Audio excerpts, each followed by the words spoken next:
তীব্র তাপপ্রবাহে পথচলতি মানুষকে কিছুটা স্বস্তি দিতে রাজ্যের বিভিন্ন স্থানে ভারতীয় জনতা যুব মোর্চার উদ্যোগে চলছে বিভিন্ন কর্মসূচি।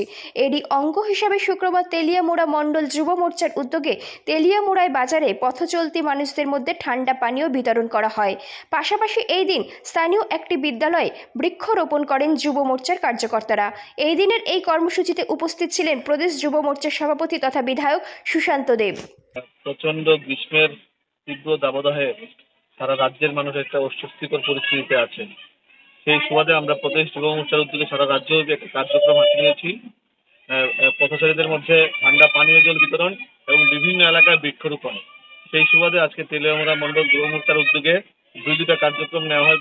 বাজারের মধ্যে আমরা পথচারীদের মধ্যে ঠান্ডা পানীয়ের ব্যবস্থা করি এবং এইখানে বিদ্যাসাগর বিদ্যালয়ের মধ্যে আজকে আমরা বৃক্ষরোপণের আয়োজন করি।